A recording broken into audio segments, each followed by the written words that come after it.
Hello and welcome to the Codex Prime podcast. We are on episode 72. My name is Victor Omoayo. I am your host. It is Tuesday, May 2nd, 2017, and with me to my right is Mr. Byrd. What up? Carl Byrd, what is the word for today, man? I'm doing all right. How you doing? Doing fantastic. Doing quite fantastic. This is the third YouTube episode, third two-man episode, as well as the first episode of the new Codex Prime era. Yes. We did talk with our fellow former co-hosts Maurice Cerullo and Aries Tejeda, and due to numerous delays over the last few months since the beginning of the new year, we all came to a consensus that that Carl and I will carry the show moving forward, and Maurice and Aris will, they step down, but they'll be back. Maybe like once in a blue moon. Maybe they'll be recurring hosts on a few episodes, but moving forward, it's definitely Codex Prime is a two-man operation. So we hope that you'll continue to stick with us and enjoy our show. We hope to bring the podcast heat, that hot fire, every Tuesday on the dot. Well, Wednesday too. Whatever. Yeah. We record Tuesday and we post it on Wednesday. Yeah, that's what's going down. So you're gonna be seeing more YouTube episodes as well as our usual SoundCloud uploads, as well as on iTunes, Google Play, and all that. And we just want to stress that there is no bad blood, no animosity towards, between all four of us. This was a mutual decision, and we felt that it was the best way to move the show forward without any further delays would be for Carl and I to carry the ball from now on. So big shout outs to Maurice and Aris. The three of us, we started this whole shebang, and Carl joined us. You joined us a short time later. And, from here on out, we're just gonna, keep doing the damn thing. Show must go on. Yes, sir. Couldn't have said it better myself, Vic.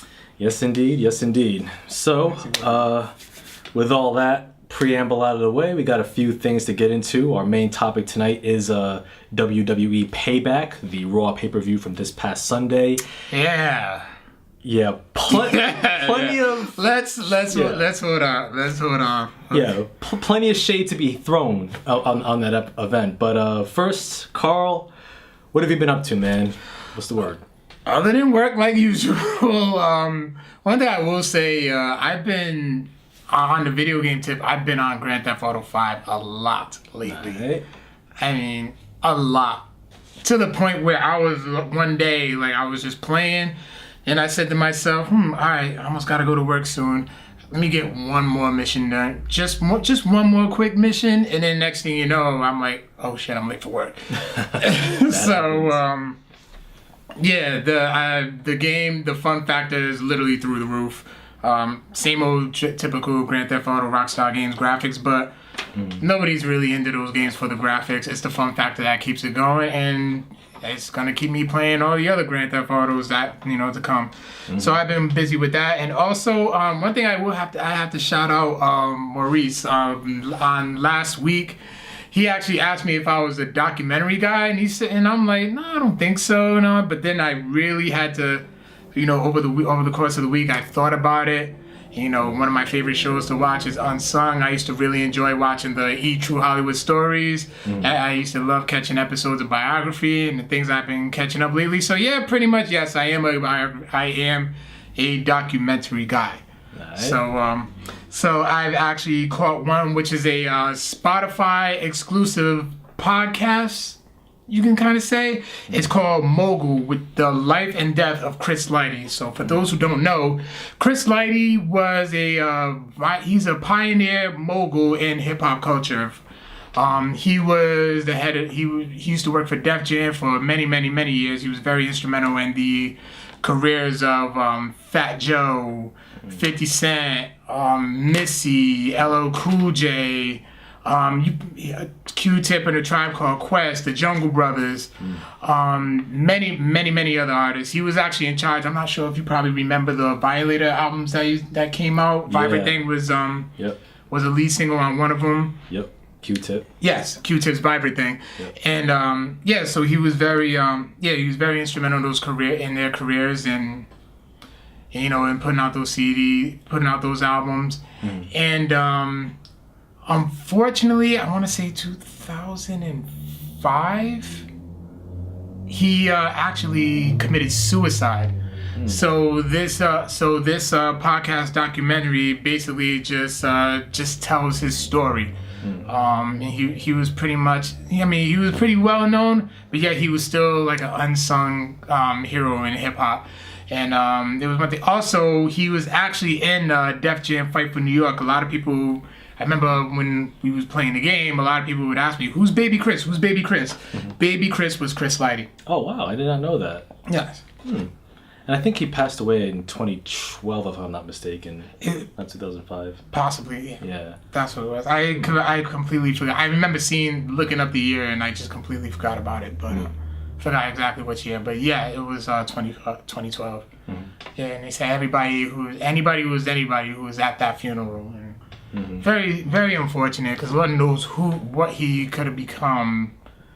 You know, and where he could have took hip hop if he was still alive today. Yeah. So it was that, and then I also started. I didn't put this on the docket, but I also started watching another documentary series, which is on Netflix, which is called Too Young to Die, which is basically like a true Hollywood story, but they would profile certain entertainers who have died relatively young. I mean, the first episode was with Heath Ledger, and there was, you know, then they have other episodes featuring Judy Garland, Kurt Cobain, River Phoenix, and John Belushi, I believe, and a host of others. And one thing I remember when Heath Ledger was at the time of his death, he was filming the Imaginarium of Dr. Parnassus? Yes. Yeah. Have you seen it? I haven't seen that one. Okay, because I know he didn't finish it, and I didn't know that Johnny Depp and a couple of other A-list actors had to fill his spot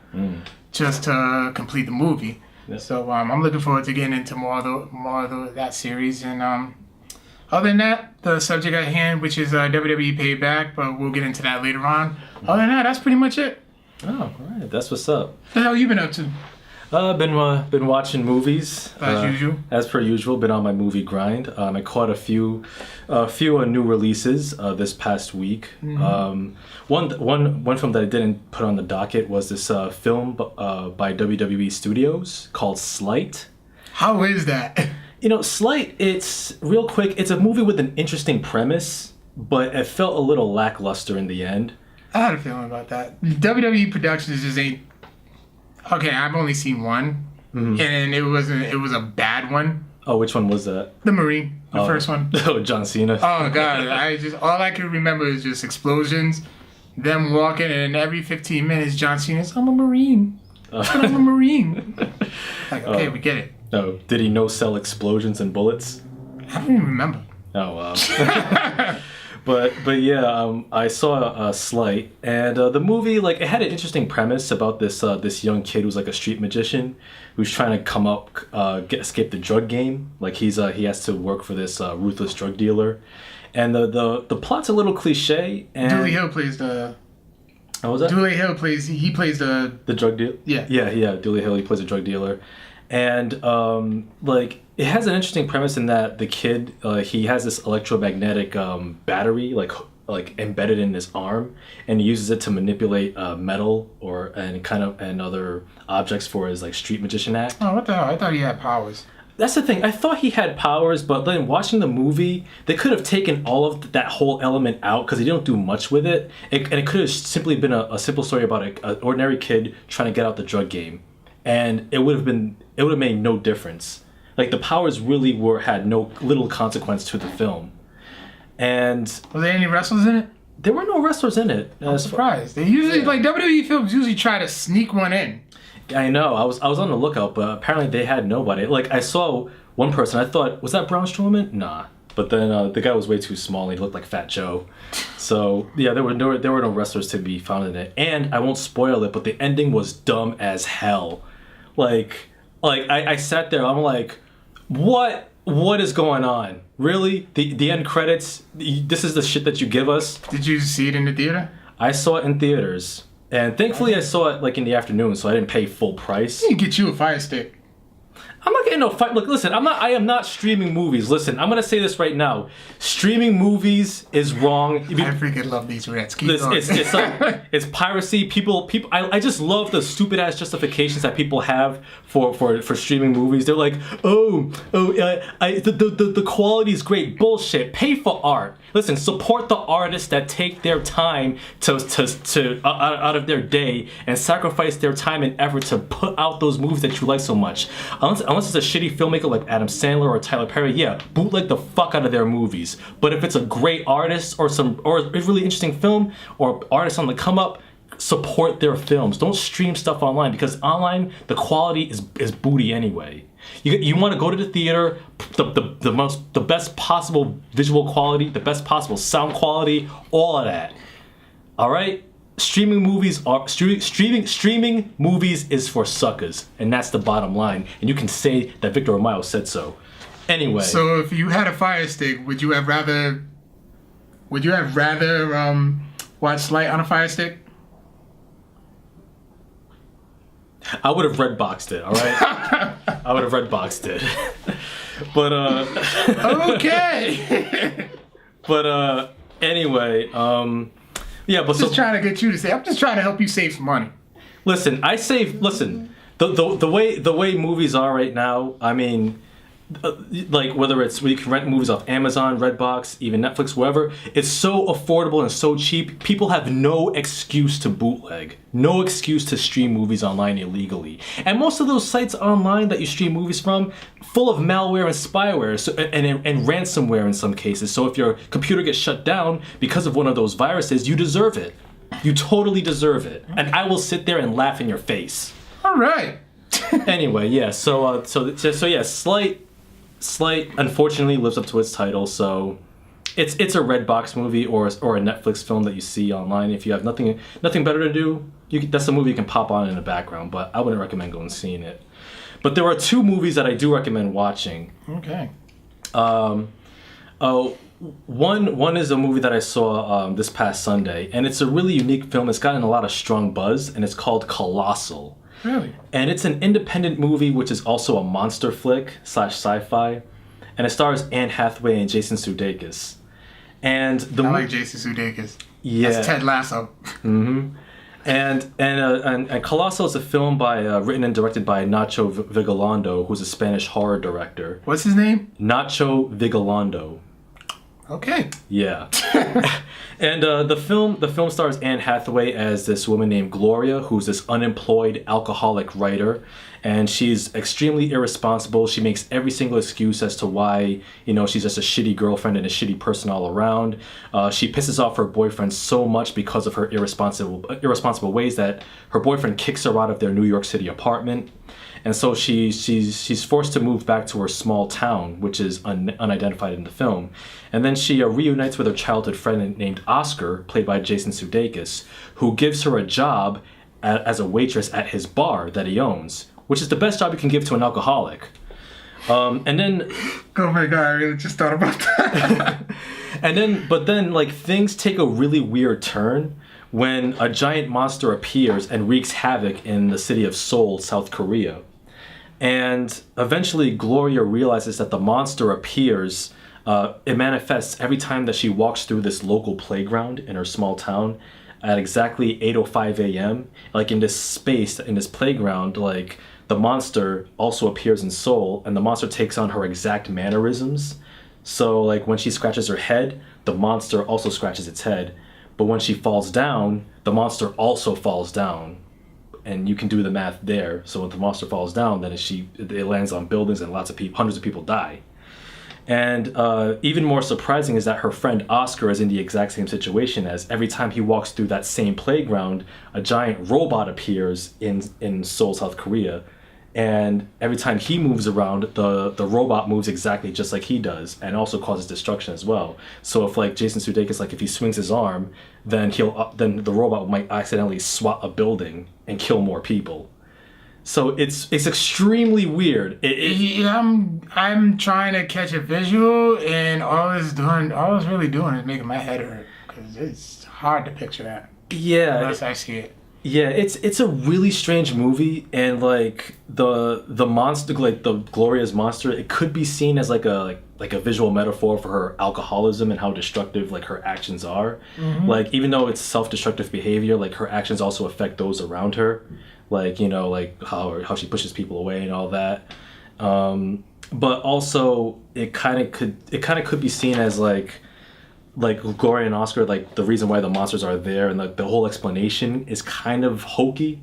It's a little bit it's a little bit dumb to put it bluntly. I won't spoil why, but I felt like the premise wasn't really explored fully enough in this movie, because like there's a lot of implications that could be made about these two white people with their petty problems, fighting each other, and then like the giant monsters are causing havoc in South Korea because of their exact actions. And there's something to be said about the destructive actions of two white people and how that's affecting this Asian country.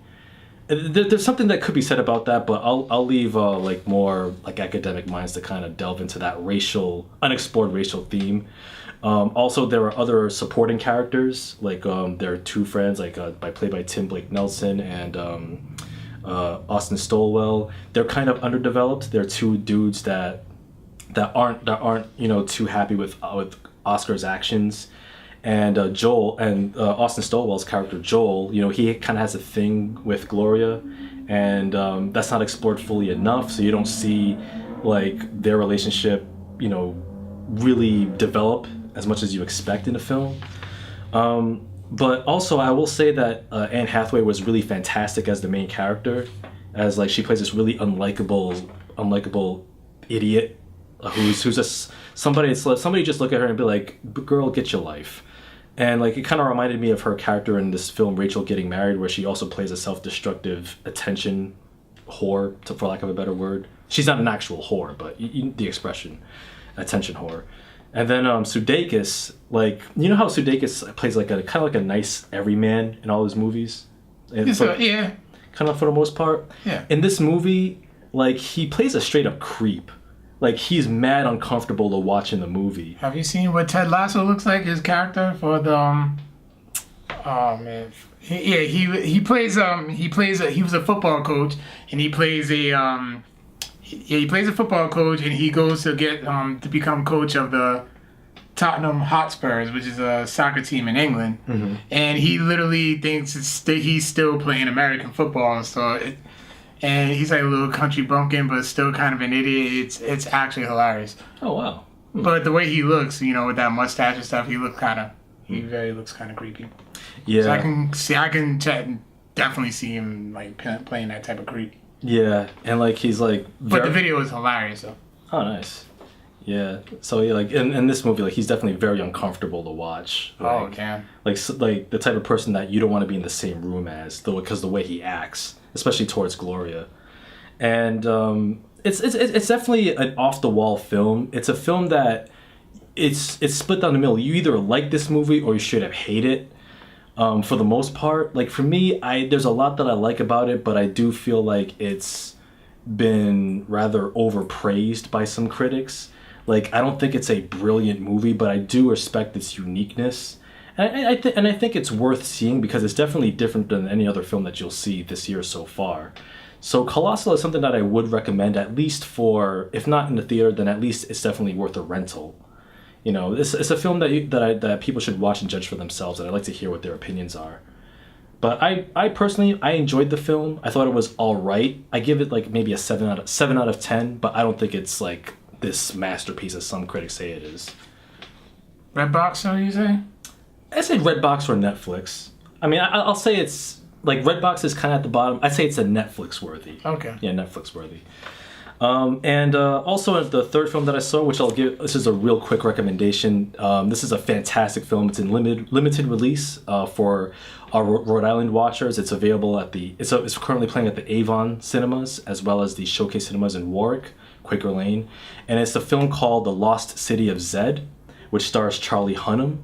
And this film is based on the I like Charlie Hunnam. Yeah, that's Jax Teller. Sons of Anarchy. You start watching that yet? I will start watching it this weekend. which I said like for the past month. You said that longer than a month, bitch. I know. Longer. In my defense, I've been catching up on Empire. I'm all caught up on Empire.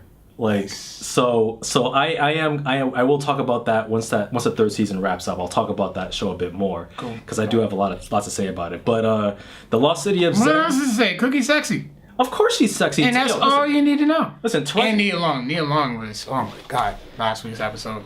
Yeah, I mean, I will say Taraji P. Henson is my TV wife. Like, I've had a crush on her for like since the days of Hustle and Flow, and like I don't know, she's bae. I love her. But anyway, you didn't see Baby Boy? I've seen Baby Boy, but you know what? I'm gonna say this: Baby Boy was all right at best. It wasn't exactly John Singleton's best, but it was an okay film. Are you worried about the damn movie? We're talking about Taraji and Baby Boy. Look, Baby Boy was notable for having a lot of great sex scenes in it. I will say that, especially with Ving Rhames carrying that woman like freaking. Oh, the African squat thrust. The African squat thrust.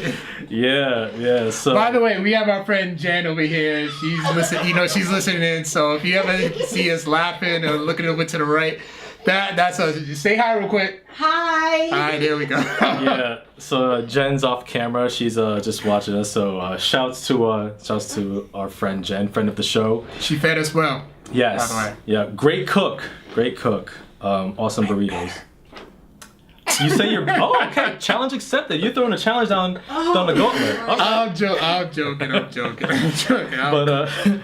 But real quick. Crock-pot meatballs. Listen, it was good. Well, I mean, I know we're getting a little sidetracked, but I will say that like at the WrestleMania 32 party, I will say 33. Carl, you had like a describe the recipe that you brought real quick. I ain't giving away my secret, but I made some Swedish meatballs and them shits was bomb, and I made them in a crock pot. They were bomb. Yeah. All right, that's all y'all need to know. Yeah. But anyway, real quick recommendation. This movie, like I said, is currently playing at the Avon and Showcase Cinemas in Warwick, Quaker Lane. Lost City of Zed, which stars Charlie Hunnam and is written and directed by James Gray. This film is based on the 2009 non-fiction novel of the same name, written by David Gran. And this film, Charlie Hunnam plays the British explorer Percy Fawcett, who was a British explorer in the early 20th century who made several expeditions to the Amazon, and he found evidence of this lost ancient city, which he dubbed Z or Zed.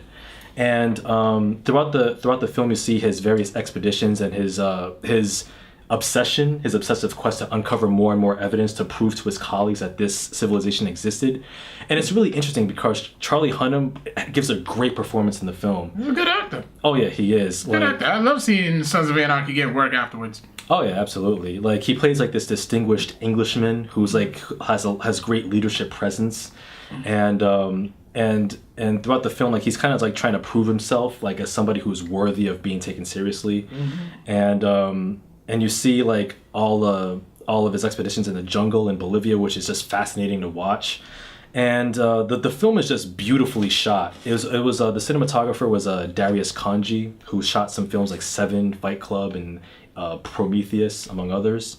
And like the film is just so beautiful and gorgeous. And the film actually unfolds in like this really kind of like stately, like slow-paced, matter-of-fact manner. Mm-hmm. So don't go into it expecting like Indiana Jones or anything. Like it's a really slow, well-paced procedural, and it's a film that's really fascinating to watch. And also Robert Pattinson is in it, who gives a great performance. Like I didn't even recognize him until like 10 seconds into it, and he's Robert Pattinson from Twilight.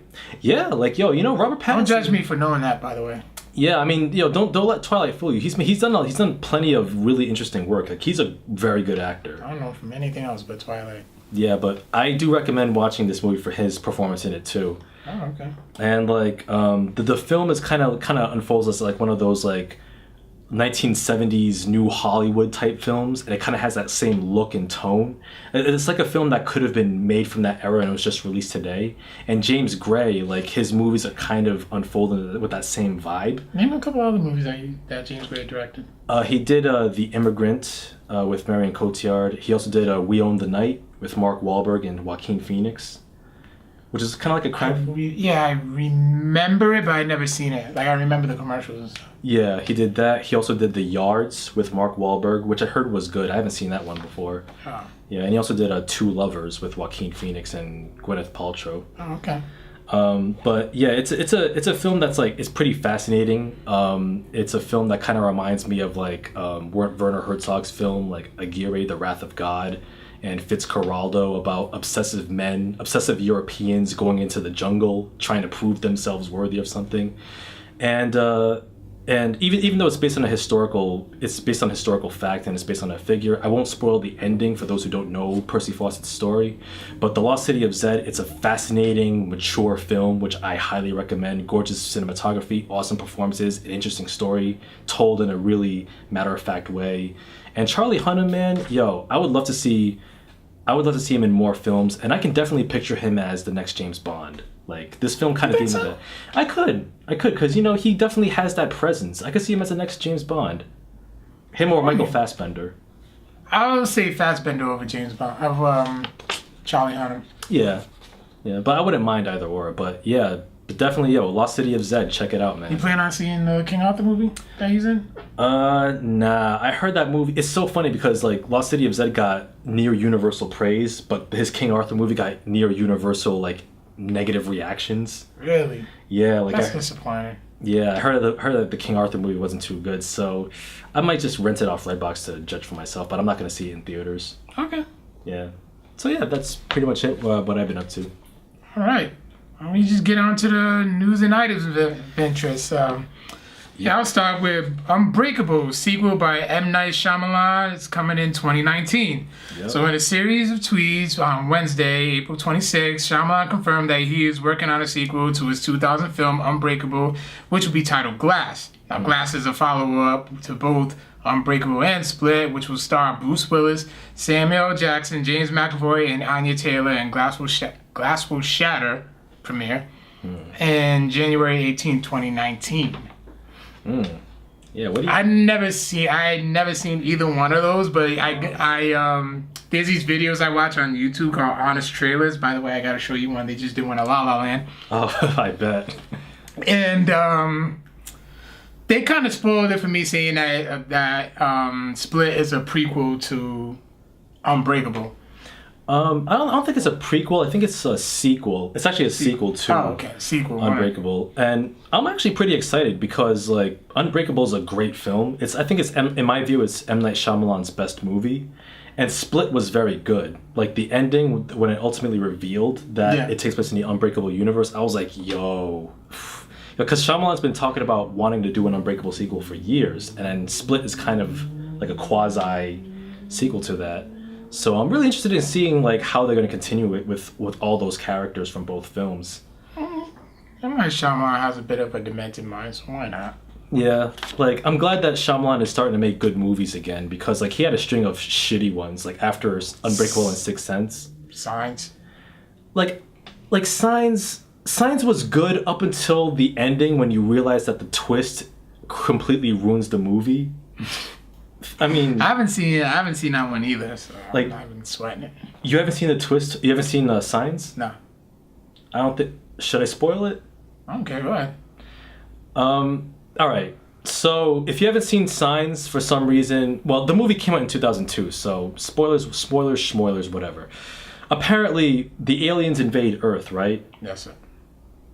You want to know what their main weakness is? What kills them? Broccoli? I don't know. Water. Water. Wow. These aliens invade a planet, which is mostly covered 70%. Yeah, like 70% water. Yes, 70% water.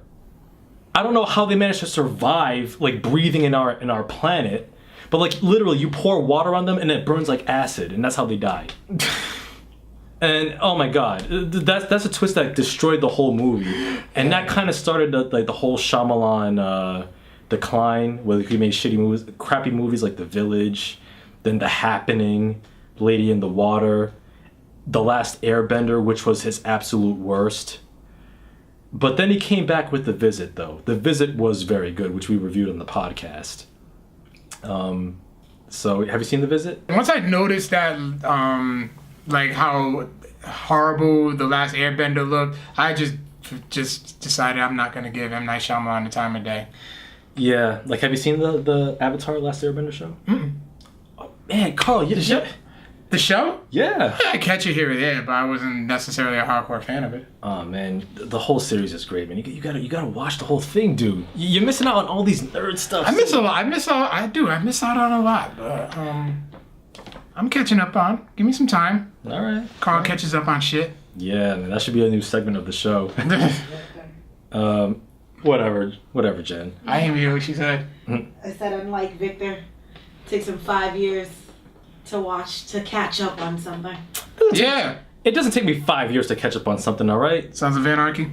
Listen, I had Empire to catch up on, but I will watch Sons of Anarchy this weekend. It took him since October to catch up on Empire. And he binge watched for the weekend.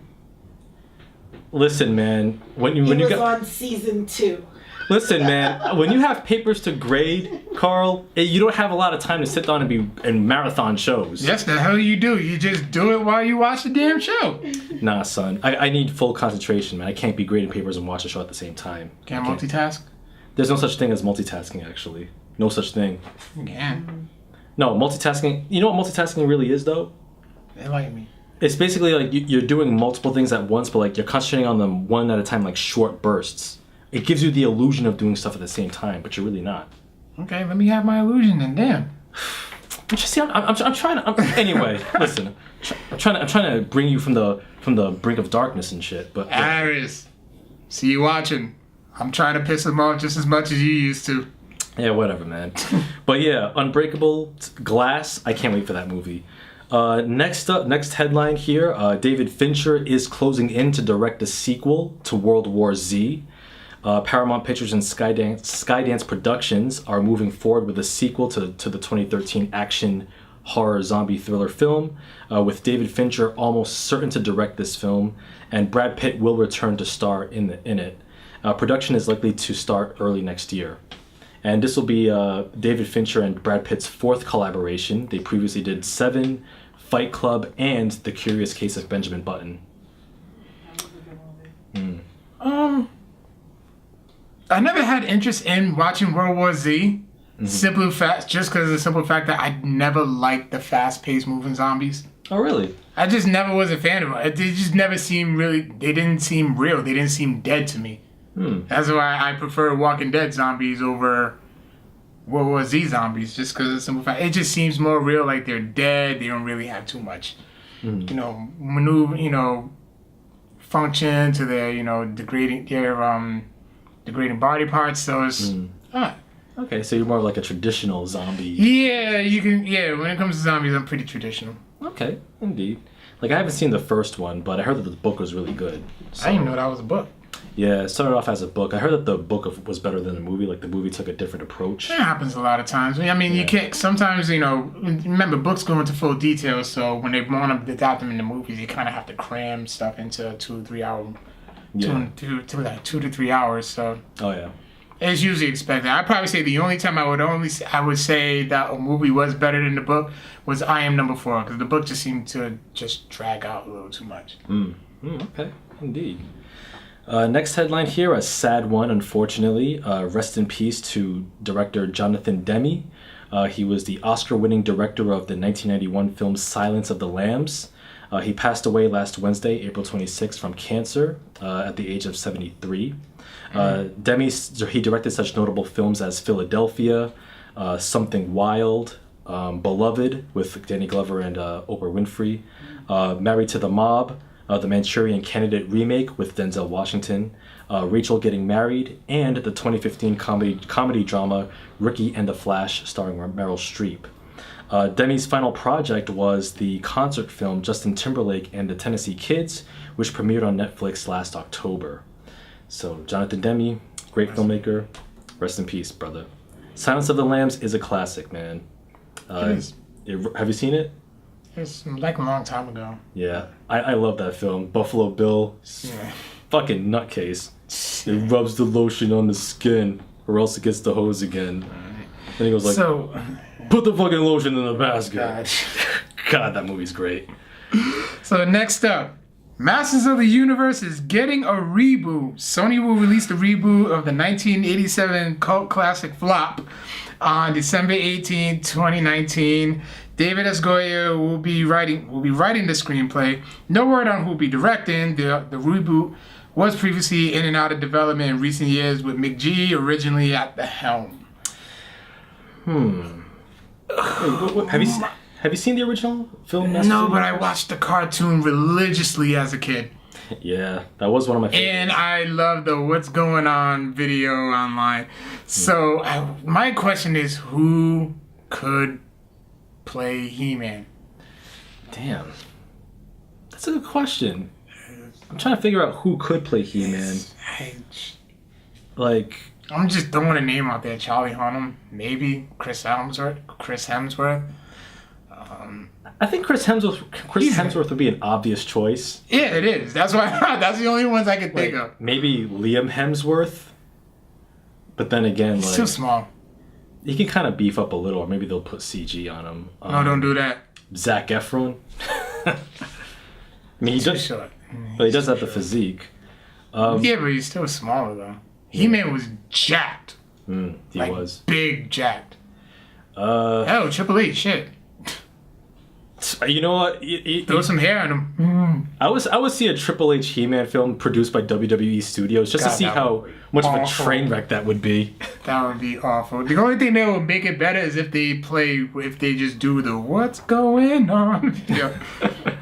Oh man, like I remember watching the old Masters of the Universe movie, the live action one. Oh man, a friend of mine bought that on DVD on Blu-ray.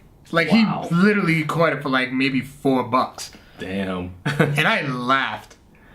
Like I just laughed just looking at Dolph Lundgren and on the cover. I just had, you really spend money on this. Yeah, like Dolph Lundgren as He-Man, it's exactly what you would expect. Yeah. And like I remember liking that movie as a kid, but then again, like I was what, 5-6 years old, so what the hell did I know? But I think it's one of those like campy movies you throw in and just like watch and accept it for what it is. Like, especially for its time period. Yeah. And I think that maybe... Like the first 3 Spider-Man movies, except for 2. Well, Spider-Man's 1 and 2 were great, but 3 was awful. Yeah. But I think that if they make the new Masters of the Universe film and kind of have that same campy spirit, it could work. But with David S. Goyer as a screenwriter, he's been kind of hit and miss. Like, he did great work with Batman Begins and The Dark Knight Rises, but then he also did... Blade Trinity and Man of Steel, which I don't know. He's, like I said, very hit or miss. Yeah. Yeah, but we'll see. We'll see. I'll keep an eye on this news as it develops. Next up, Netflix is rebooting Carmen Sandiego as an animated kids series. The new series will premiere in 2019 with Gina Rodriguez starring as the title character. And Finn Wolfhard from Stranger Things will star as Carmen's fellow thief player. That just reawakened the little kid in me. I loved Carmen Sandiego. I used to love playing the games. I watched the Saturday morning cartoon. Yeah. Every afternoon at 5 o'clock, I watched the game show. I mean, that's how I got so good at geography. Yeah. I loved Carmen Sandiego. I'm really looking forward to that. Yeah, man. I watched like the first 3 episodes, get happy, and I'm like, all right, I'm done. Yeah, you know, I did enjoy the shows, the game show and the animated show when I was a kid. Yeah, and I would hope so. It just was amazing. They were. I mean, like I wanted to be on that show so bad. Yeah. I knew I would win. I knew where everything was at, and I knew I would win. Yeah, it was like it was a pretty cool like geography lesson. Like it was one of those educational shows that was also cool. Yeah. Yeah. So, hey. Everybody remembers the theme song sung by Rockapella. Oh, yeah. We don't need to sing it, but y'all know the song. Mm-hmm. The 80s babies. Oh, yeah. But, yeah, I think it's great for a new generation of kids. They can enjoy it. I'll let you have this one.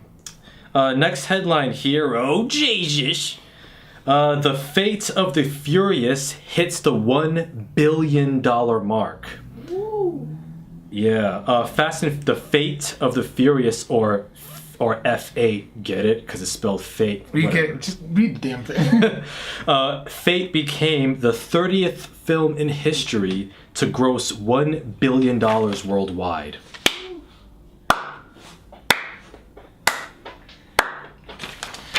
Yeah, so our studio audience over there is applauding too. So apparently, popcorn munching, mouth breathing, masturbating, book hating, school bunking, culture lacking, nose picking, ass scratching simpletons have money, enough money to make this movie a $1 billion grossing film. And mind you, the whole Good job, guys. Good job. mind you, listen, I really like the franchise a lot. I have the 7 film series in my collection. Now he likes the franchise a lot. Now he does. Listen, No, you didn't. No, you didn't. Since You hate it. since 2015, man. I think I influenced that one. You did not influence. High five to you. Air high five. Boom. Listen, Jen, you did not influence my Yes, I did. my interest for I influence you in everything. Listen. Back in 2015, I revisited the Fast and Furious franchise with Furious 7. I liked it, and I watched the other films, and I liked them, even Tokyo Drift. But listen, man, We want to be suspended from reality. But everything doesn't have to be real and cancer filled. I would love to see independent films gross that much money and get that much traction. Like, I would love to see. Tyler Perry. No, I would love to see a film like Moonlight be a $1 billion worldwide grosser. That's a film that deserves that kind of accomplishment. I never seen it, but from what I keep hearing, I'm sure it deserves to, but it just never really gets put out there like the Fast and the Furious stuff. Well, if the Moonlight had Fast and the Furious's promotion team, hell, it probably would have made it. It probably would. And you know what? You should see Moonlight because it's a phenomenal movie. I do want to see Moonlight. I'm very interested in seeing Moonlight. And you should. I will get to it one day. All right. Eventually. But yeah. Currently, there are only 3 films in history that have grossed the $2 billion mark, and that's Avatar by James Cameron, Titanic, and Star Wars: The Force Awakens. You know, Titanic has been on like every weekend for like the past 2 or 3 weeks. It has. Yep, and I've been watching them at work every single time. Wow. I did like a report back in the day. I actually learned, like, there's stories in my family that I actually had a relative on the Titanic. Oh, really? Yeah. Wow. Yeah, she was like a maid. She was like one of the maids to the rich family. She didn't make it, unfortunately. But we've been trying to like find records for years, and we really haven't found anything. But yeah, that story's been told for like years in my family that we did have a relative on there. Wow, that's incredible. Yeah, It is. And the guy who, Robert Ballard, who actually, I think I told you this a couple weeks ago, the guy who rediscovered the Titanic is a teacher at URI. Oh, wow. Yeah, that's right. Yeah, you did tell me that a couple weeks ago. That's awesome. Yeah, that's what's up. And Titanic is a classic film. So yeah, Fate of the Furious. Congratulations. $1 billion.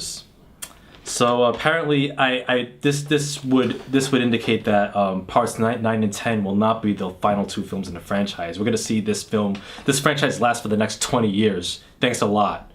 Sure, why the F not? Yeah, the franchise is literally gonna go into space. But anyway, Aries, you called it. Yeah, whatever. Get them copyrights. But moving on. We said on the Codex Prime podcast. Yeah, First. Yeah, sure, whatever. You said it first. You better take that credit. Shit. Yeah, I know, right? This movie making $1 billion. Shit, we would get paid. We should get paid. We'll trademark that right away. But next headline here. Unfortunately, some sad news. There are no plans from Lucasfilm to release the original unaltered versions of the Star Wars trilogy. Lucasfilm president Kathleen Kennedy confirmed that the studio will not touch George Lucas's special editions, which have been met with fierce and sustained criticism by fans for the past 20 years, and for good reason. When Lucas worked on the special editions, he reportedly altered the original film prints of the trilogy, which means that the actual original film prints of the original trilogy no longer exist.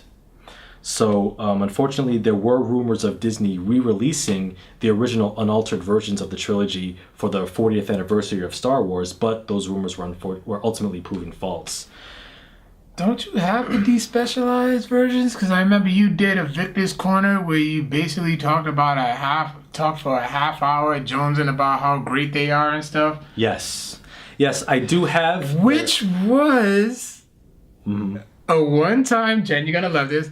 A one-time where Victor actually bootlegged a movie. Okay. Technically, 3 movies. Hold on. Listen. I have something to say about this. How did you get it? How did you get the movies?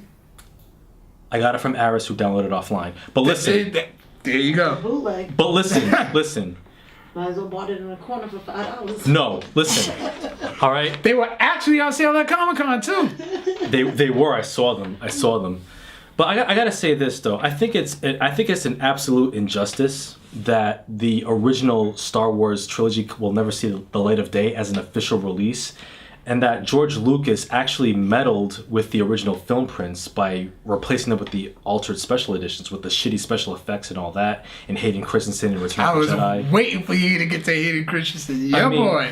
I mean, because when you mess with the film prints, you're messing with film history, because there's a whole generation of fans of the Star Wars trilogy, which I'm a part of, that remember the original films as they were growing up. Mm-hmm. And now with these altered special editions as the permanent record now, generations of kids are going to grow up watching the special editions thinking that, oh, this is the way these movies always were. And that's not the case. Which is why I am so happy that the despecialized editions exist, because it took a bunch of Star Wars enthusiasts from all over the world to reassemble the original Star Wars trilogy in the original form as it was, untouched, unaltered. And unfortunately, it's only available as a illegal download online, which is the sole exception that I will say. I don't advocate downloading films online, but if it's a film that is not available for official release and that will never be available for official release, then this is the absolute exception. Yes, download the hell out of the despecialized editions. Motherfuck the official Star Wars trilogy Blu-rays. Those are shit. Those are absolute shit. The despecialized editions Don't you got the Blu-rays? Unfortunately, I do, for the historical record, for posterity. But and also I have those to cover my tracks legally, because whatever. It's a whole bunch of legal mumbo jumbo. But the bottom line is, the despecialized editions are the Star Wars editions that future generations of Star Wars kids should sit down and watch. The special editions suck ass. Forget them. Those are not historically accurate. Watch the despecialized editions. Bootleg them. Buy them from your mans and them at the corner store. Go to Comic-Con and buy them joints if they're available on Blu-ray, DVD, whatever. Get your hands on the despecialized editions, because that's the only way you can watch the original Star Wars trilogy in its original unaltered form. That's the only exception I have for legal downloads. All right. Moving on. Yeah. Jeff Goldblum returning for Jurassic World sequel. Goldblum will reprise his role as Dr. Ian Malcolm from Jurassic Park and the Lost World for Jurassic World 2. Yeah. Ooh, I like Jeff Goldblum. Yeah, Jeff Goldblum, he's a great actor, and you know, Yes. Dr. Ian Malcolm is was a fan favorite from the first film. Oh, yeah. And The Lost World, you can do without that film. I think, if anything, Ian Malcolm will definitely be the one memorable character from the Jurassic World franchise, because I can't tell you. Samuel L. Jackson. And Samuel L. Jackson. Don't need but. Yep. And Jurassic World, I did not really care for. I thought it was mad boring. I still haven't seen it yet. I remember Maurice jonesing about it, but I still haven't had a chance to see it. Yeah, like the first film is the only one you really need to see in the whole franchise, really. I have sentimental value for the first 2 movies because I saw with a friend of mine, with a relative of mine who passed away, and we were really close. So I'm like, if I see it again and happen to buy it, I will buy it just for that reason. Awesome. We haven't seen the third one yet. Yeah. Yeah, Jurassic World 3 was pretty bad. and Jurassic World was not much better. But the first one is still a classic. So hey, the first one, I still love it to this day. Oh yeah. And last news headline here, which will kind of segue into our main topic. A Vince McMahon biopic is being produced by Sony Pictures. The film will be called Pandemonium, and it will follow the rise of Vince McMahon and the WWE. Directors are John Requa and Glenn Ficarra, who both worked on Whiskey Tango Foxtrot. And Craig A. Williams will be writing the screenplay for this film. WWE Studios will also be involved in the production, of course. And in addition to this Vince McMahon film, WWE is also working on a documentary on Andre the Giant with HBO. Yeah, actually, Andre the Giant's daughter is involved in that project too. Well, nice. It kind of have to be because she has by law, she has all the rights to to Andre's likenesses and all that. But I'm really iffy about it because if somebody was doing a movie about me, that the Temptations of Lion would be just way too high. And there's so much bad shit that Vince has done over the years where he would embellish and all that. So I wouldn't know if it was the truth. Okay, for instance, the most recent biopic I've seen was the New Edition movie, and that actually felt honest. Yeah, and it was very, very good. Did you like the New Edition movie, Jen? Hell yeah. Yeah, see, it was honest. So, and question: who do you see playing Vinnie Mac? I don't know. I don't know. He's like a one of a kind person. Where you just. Yeah, he is. It's very hard to picture. No, I can't. Yeah, it's very hard How to picture. about the new film coming out, All Eyes on Me, the Tupac? No. I can't wait to see that one next month. Me too. Yeah, All Eyes on Me. That should be very interesting. And the actor looks exactly like Tupac. Exactly. I just wonder if it's going to be better than Notorious. It should be. It should be. Yeah, I would say because Pac had a much more deeper story than Biggie, to my opinion.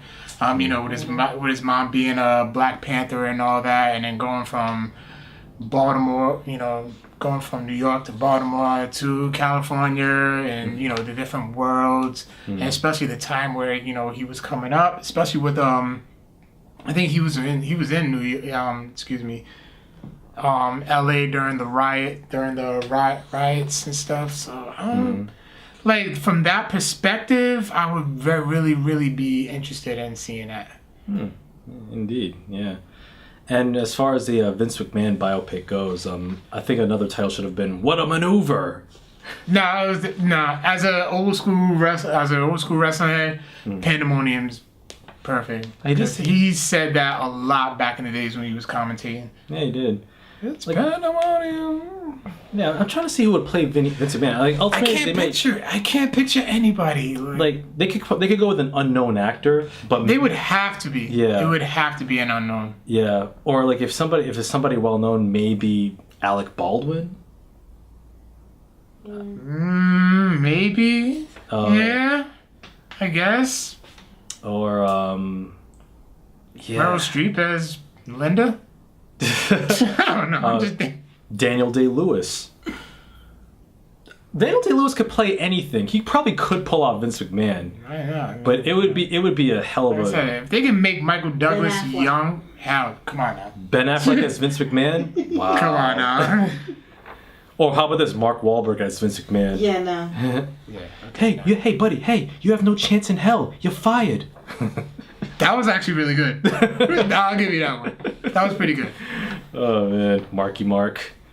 But I can see Marky Mark playing John Cena. But anyway, oh yeah, definitely. He's just too short. Yeah, but Mark Wahlberg has to go get on his pain and gain grind and hit the gym a little bit, and he could pull off the role. But yeah, but that's probably another question of the week. Who could you see playing Vince McMahon? Email the show. I have a question of the week. Yeah. Email the show at codexprimepodcast@gmail.com. It's an unofficial question of the week. I have one later on. So moving on, we're gonna the Vince McMahon talk kind of segues into our main topic, which is WWE Payback. which was this past Sunday at the SAP Center at San Jose, California. Oh, yeah. Carl, maybe you should start this off because I know you had a lot to say about this Raw exclusive pay-per-view. Let's go down the list first. Let's go down the list and go down the card first. Yeah, let's do that. So we started off with the first show of the first match of the evening, which was the U.S. title match with Chris Jericho versus Kevin Owens, the face of America. What did you think of that match? It wasn't a bad match. It wasn't bad. I mean, I wouldn't be a match of the year qualifier, but yeah, it wasn't bad. Somebody made the list, and I was happy. Yeah, like it was a like he told that little boy on the sideline, "You just made the list." I was like, that kid's gonna remember that for the rest of his life. Oh yeah, that shit is awesome. Yeah, like it was a decent contest. There was one point where Jericho got Kevin Owens in the walls of Jericho, and then Kevin Owens, once again reached to with his finger and grabbed the ropes to get the break. Yeah, so Chris Jericho smashed his finger into the steps. Yep. So he did that, and then surprisingly, Jericho actually tapped out Kevin Owens to win his second United States Championship, which means that Jericho is also a part of the SmackDown roster. Yeah. So now the United States title is SmackDown. Yeah. The title switched. Yep. So yeah, that was pretty cool, and it's interesting because I thought that Jericho would lose because there were reports that he was gonna ultimately leave and go back to Fozzy for a while. Yeah. But hey, more it could probably still happen. It could, but hey, more Jericho and Owens is good enough for me. Because they have excellent chemistry. They do. They really, really do. Yep. And then you have the next match, which is Austin Aries versus Neville for the Cruiserweight Championship, the rematch from their WrestleMania 33 pre-show. I originally read your tweet, and I agree. The ending really just messed the whole match up. I enjoy the Cruiserweight. I enjoy the Cruiserweights all together. But just the ending, he just lost in typical heel fashion. Mm-hmm. But I mean, they could have done something better. Yeah, like Neville, Austin Aries got Neville in his submission move, the Last Chancery. That move is fire, by the way. It is. I really like that. And just when Neville appeared to tap out, he grabbed the referee and just flung him over. And then the referee disqualified Neville. Unfortunately, the title cannot change hands on a DQ, so Neville still is the Cruiserweight Champion. I thought it was a bullshit finish, and because it really doesn't do any favors for the Cruiserweight division. I fully expected Aries to for Neville to get his receipt and for Austin Aries to finally win the Cruiserweight Championship, unless they're dragging out their program for maybe a couple more pay-per-views. Nowadays, if you really notice in programs, they usually drag it out to 3 pay-per-views. Yeah. So I don't know. Maybe they're building towards Jack Gallagher being the next Cruiserweight champion. Who knows? But which I wouldn't mind because Jack Gallagher is an amazing athlete. But at the same, I want to see Ced win it. Oh, who? Cedric Alexander when he comes back. My top 3 favorite Cruiserweights: T.J. Perkins, Cedric Alexander, and Mustafa Ali. Yeah, Mustafa Ali is great. He's kind of like Seth Rollins, kind of similar. TJ Mano good does his theme song. Oh really? Yeah. Nice. And T.J. Perkins, I'm glad that he finally embraced the heel. I don't like his heel turn. You don't? I mean, I don't like it. It just doesn't see. It just seems like he's too much of like a nice guy to be a heel. He just has that nice guy image, and it's I'm not buying. You may enjoy it, you may like it. I'm not buying it. Well, the thing is, I kind of do buy it because the fans were booing him. They were actually giving him go away heat for quite a while, and I think WWE kind of actually leaned in on that and actually allowed him to embrace that heelishness. And plus, T.J. Perkins does kind of have that cockiness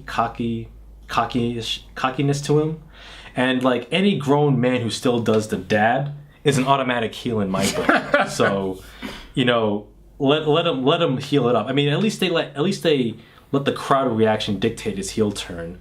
I don't know why they don't do it with Roman Reigns, but at least TJ Perkins, they can let him explore it a bit. I mean, because I can kind of see him being that smarmy nerd who like the nerd that you just love to hate. Somebody who's like a know-it-all and you just want to smack around a little bit.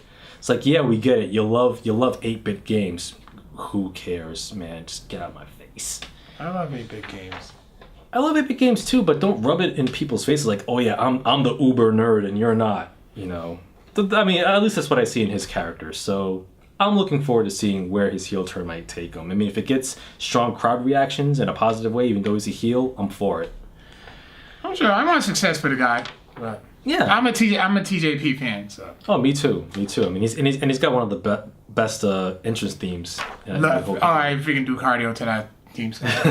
Yeah, the 8-bit chip tune. Yeah, it's Dr. Wily's theme from Mega Man 2, just remixed. Mm-hmm. Yeah, that's pretty cool. I'm surprised Capcom didn't file a lawsuit.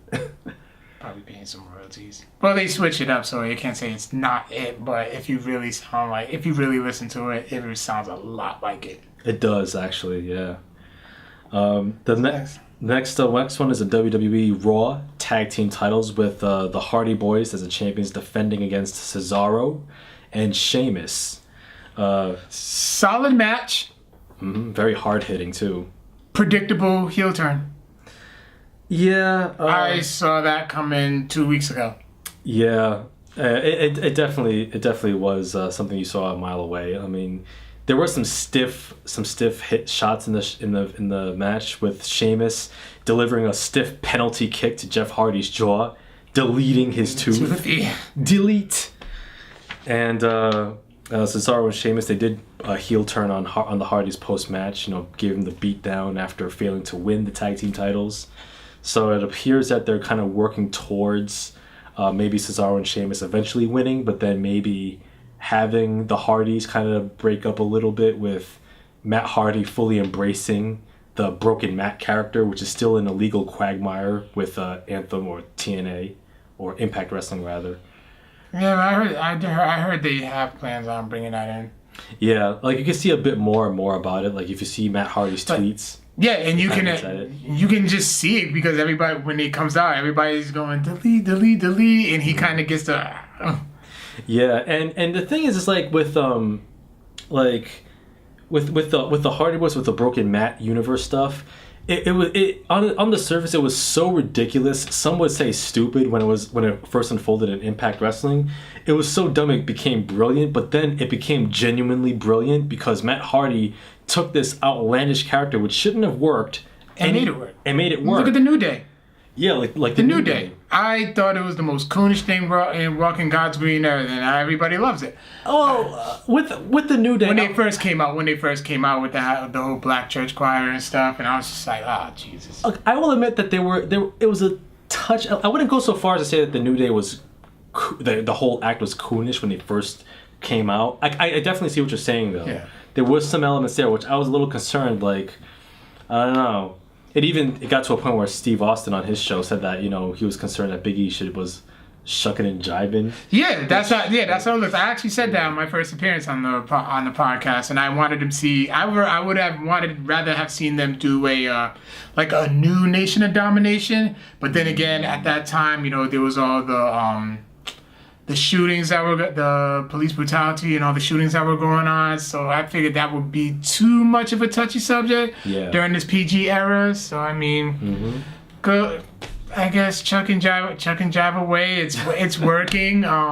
I mean, but at least they're not they're not stereotypical with it. I mean, they're not too. Yeah, they're not that. Yeah, it's not that bad. It's grown away and it's gotten to. Yeah, it's blown up. And also, pretty much everything Chris Jericho does is. I mean, come on, the dude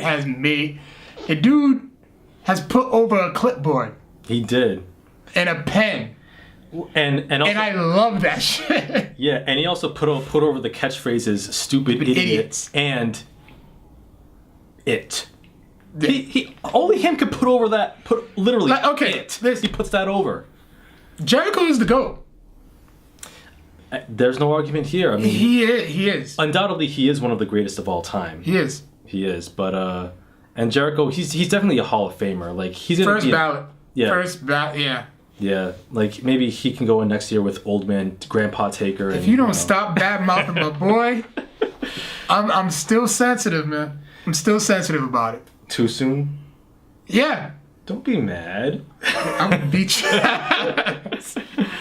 But yeah, like but yeah, getting back to the Hardy Boys real quick, I will say that I am concerned about WWE handling the broken Hardy universe because Matt Hardy did such a great job with it, and I do recommend that fans go on YouTube and watch the final deletion with the Hardy Boys match, the final deletion from Impact Wrestling, which is 16 minutes of some of the most off-the-wall stuff that you can only get away with in professional wrestling. If it works, they so would have to give Matt Hardy like creative control, like how they did how Bray Wyatt has creative control of his character. Yeah, but with Bray Wyatt, we're gonna get into that in a bit after this next match. Okay. Next match was the WWE Raw Women's Championship with Alexa Bliss defeating the Women's Champion Bayley. Well deserved. Which was a very good match, very good back and forth, and Bliss became the first woman in WWE history to win both the Raw and SmackDown Women's Championships. Good for her. I'm not knocking her. Yeah, I mean, Bliss, she really came a long way since her days in NXT. Yeah. And I've always been a fan of hers, even when she was like the white meat babyface when she first started with the glitter and whatnot. Yeah, by all means, Bliss, you deserve it. They always do the whole, if you have a problem with Bayley losing in her hometown, they always do that. Mm-hmm. That's literally like it's like a wrestling tradition where you just lose in your hometown. Yeah, like hometown heroes always fall in the WWE, which is pretty weird. I wouldn't even say just in WWE, WCW too. Really? Oh yeah. Yeah. But yeah, well-deserved win by Alexa Bliss. Not a bad match at all. Yeah, and Alexa Bliss she's a hell of a talent, and I'm looking forward to seeing what magic she can bring to the Raw Women's division, especially with matches with Mickie James, which will be cool because Alexa Bliss is kind of like a young Trish Stratus. She kind of looks like her a bit. Mm-hmm. So I could definitely see some good chemistry between those two in the ring. And I'm looking forward to it because the Women's division of Raw is some pretty good stuff. And then I'll tell you what's not pretty good stuff. This match right here, if you want to call it a match, the House of Horrors match between Bray Wyatt and Randy Orton. Mr. Byrd, you want to take it away? Because I don't know where to begin with this bullshit. I really don't. It was a nice movie. It was a nice... It was a fight scene from a movie. That's literally what it was. See, all right. Apparently, like the House of Horrors match, like the first half of the match was pre-taped because it took place in the dead of night, but yet the live event was taking place in the daylight. In one of the local houses in the area, San Jose. Not to mention the house. No, the house was filmed in Missouri. Really? Yeah, because the house is actually for sale. It's up for sale for only $36,000. Oh my god! Wow. It was just so poorly planned out. I mean, and then not to mention when Orton was had his facial hair while they were fighting at the house, and then when he shows up to the arena, he's clean shaved. Oh wow! I didn't even know why I didn't pick that up because like I'm surprised you didn't. Somebody as detailed as you are, I'm surprised you didn't pick that up. Nah, because I was just busy live tweeting like my thoughts on it. Oh man! And like I was watching the House of Horrors match, like I was like, it was like WWE Studios like yep, that's BS take on Resident Evil 7 because it kind of reminded me of the Jack Baker house. Yep. Like I fully expected like the Baker family to come in and run an interference. Like, good God, they cut Randy Orton in half. And like Randy Orton walked through this room with like dolls like hanging on off the ceiling. I mean, it has the creepy effect. It would have been a nice movie. It would have been movie something, fight scene.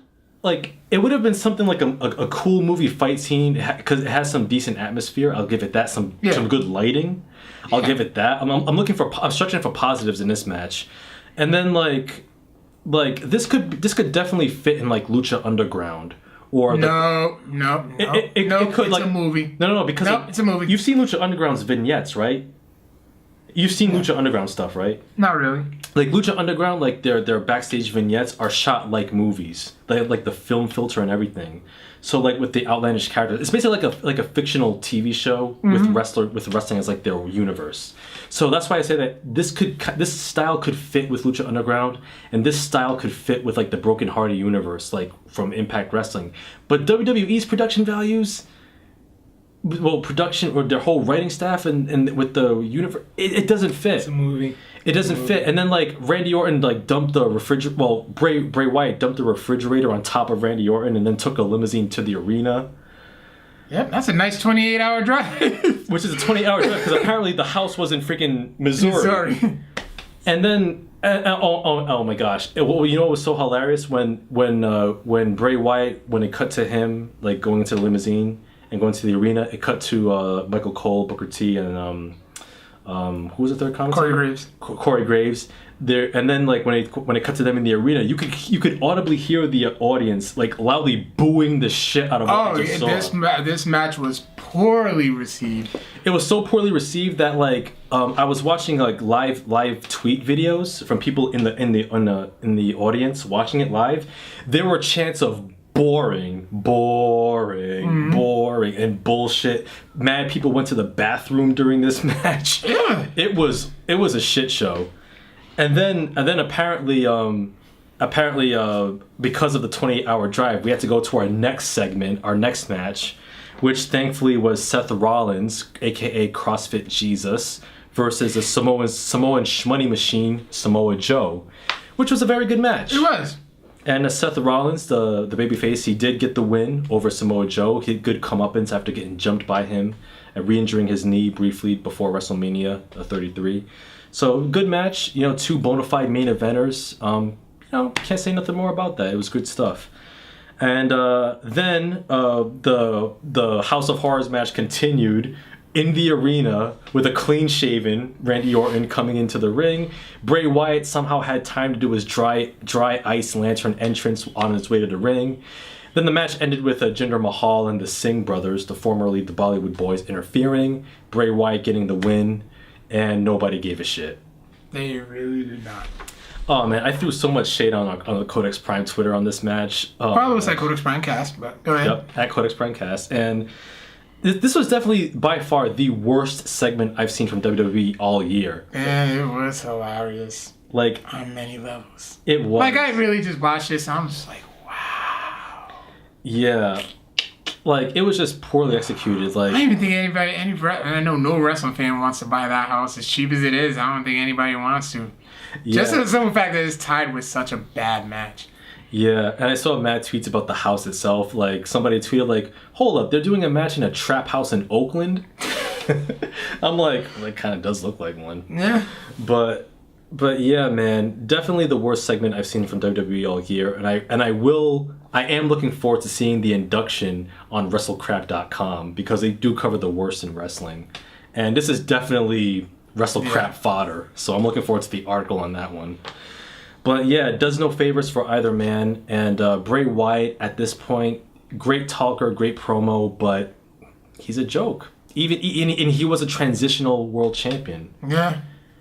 So yeah, but I've seen him with it, and now I'm like, okay, good, he got it. Yeah. They need to really do more with him. Oh, he has potential to be so much more.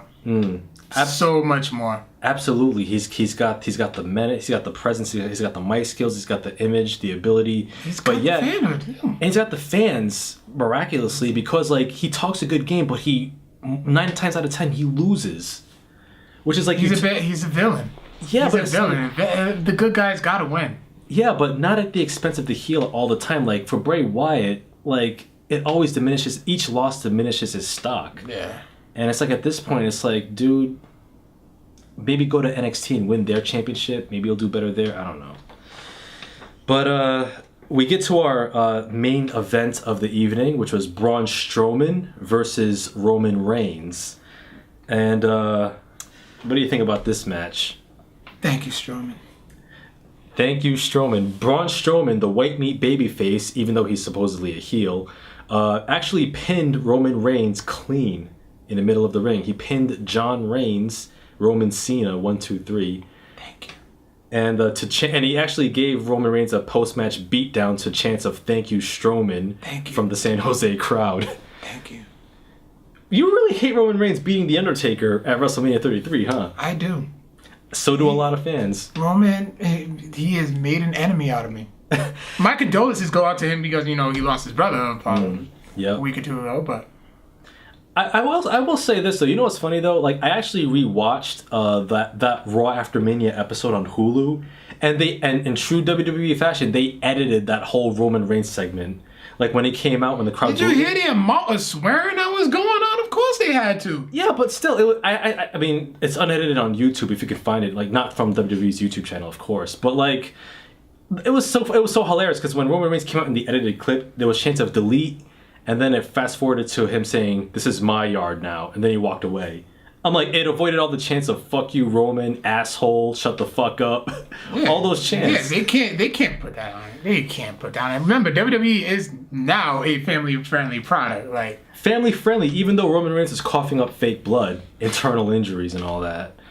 Oh yeah, they're gonna black and white that eventually. Yeah. But like, yeah, they can't. Like, whenever they show it on TV and the network, it's gonna be like whatever. Mm-hmm. But like, they can't put that on there. Nah, but regarding this match, I know reality. Thank you, Strowman. Well, this Undertaker fan greatly appreciates. Yeah, well, I mean, Undertaker, he's enjoying, sipping his sangria at his nursing home in Death Valley. So kudos to him. First of all, he's from Texas. He's from where? Houston or Dallas or Houston? Houston, okay. Fellow Dallas Cowboys fan. Why? Well, it's fitting because the Dallas Cowboys are a dead franchise, just like the dead man. Get it? Listen, first of all, hold on. First of all, you need to stop talking about my goddamn team. Now, and listen, not to mention the NFL draft was this weekend. Mm-hmm. I am highly excited. The future is definitely bright. We have filled all those holes that we needed in our defense. Our offense is extremely explosive, so now we have a young defense, a young offense. The future is definitely bright for my Dallas Cowboys. Now back to the WWE. Okay, great. So yeah, fuck the Patriots. But I will say that Braun Strowman winning this match was the right move because WWE, they are really pushing him as like the monster heel. They're hopefully hyping him up as Brock Lesnar's next major opponent for the Universal Championship. I can see it happening. Yeah. And if bold step, hopefully Braun Strowman, they could book him to prevail over Lesnar and be the next Universal Champion.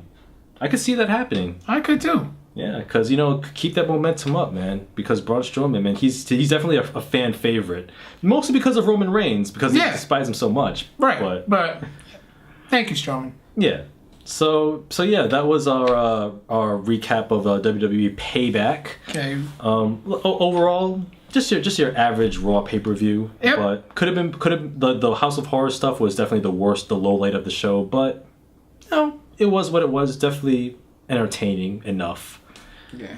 So yeah. Now we have our question of the week. Last week's question was, what classic fighting game would you like to see get a reboot? So on Facebook, Dorian Marquise Johnson says Street Fighter Alpha, and not these old bullshit 2D graphics. I want straight 2D hand-drawn anime-inspired art and gameplay. Oh, and no gimping for its appeal to a wider audience. Okay. All right. We also have one. Damn it, I gotta go back to my page. Get it together, Byrd. Hey, listen. Peter Pratt says, I guess Dissidia counts as an Urgai's reboot. So I'm gonna have to say Bushido Blade. Ooh, Bushido Blade. I remember that game for the PS1. Yeah. That was pretty Bushido unique. Blade was good. Yeah. So, and then on our Instagram at Codex Prime Podcast, Vivacious Dan says Fatal Fury. Our good friend Eddie Road Dogg from the Party Nerds said Eternal Champions or Darkstalkers. I'll take either. So shout outs to Eddie because Aries tried to clown me about saying Eternal Champions. Suck it, Aries. At G Mott says Streets of Rage. It was a beat 'em up, but at the same time they did have an option where you can fight against each other. One Mecha Human says Double Dragon. Okay, it's a beat 'em up. Yeah. And that's it. That's it. So this week's question of the week, along with the unofficial "Who would you like to see play Vince McMahon?"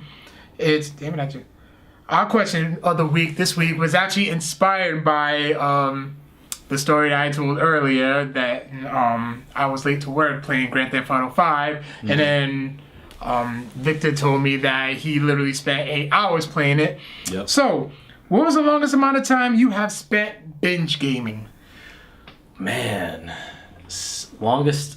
I could point to probably numerous examples. One was definitely Grand Theft Auto 5. Okay. Because when I first got it for the PS3 in September 2013, I literally spent 8 hours straight playing that game. All right. Like from the time I bought it in the morning to like the evening. I didn't even eat. That's how much I was into the game. I can understand that. But the game is that good. Another game, definitely Uncharted 4. That was the last game that I really binge gamed. Because like I bought it, it took me 2 days to finish that whole game from start to finish. Like I remember when I bought the game, I bought it the previous day, and then the next day I played at 9 a.m. and I finished at 6 p.m. I beat the game in literally 2 days. That's literally sounds like my typical work day. Yeah. That literally sounds like my Saturday. It took a whole work shift for me to beat that game. I would have to say the first Def Jam Vendetta. Shout out to my cousin in Baltimore, my cousin Mookie. He it's his baby name. We just call him that. Okay. When he first bought Def Jam Vendetta, we bought it at 3 o'clock in the afternoon, and we didn't finish till about 2 in the morning. Damn. That's almost longer than my thing. Yeah. I probably beat you to it. So yeah. Wow. I'll probably say it. Or then the many weekends where me and my cousin Joe, we have spent beating the Streets of Rage series. I can't picture myself playing Streets of Rage with anybody else but him. Oh wow. Yeah, Streets of Rage is great. I mean, part 2 is still the best. Part 2 was more. Yeah. So yeah, definitely. Yeah, it would be. All right. Any other games, or that was it? No, I would probably say that's it. Yeah, that's it. All right. That's what's up. So yeah, listeners, viewers, email the show at codexprimepodcast@gmail.com with your answers for question of the week, as well as any other questions you might have for us. We'll read your emails on the show. Yeah. Also, you can hit us up on social media, Facebook.com/CodexPrime, Instagram at Codex Prime Podcast, Twitter at Codex Prime Cast.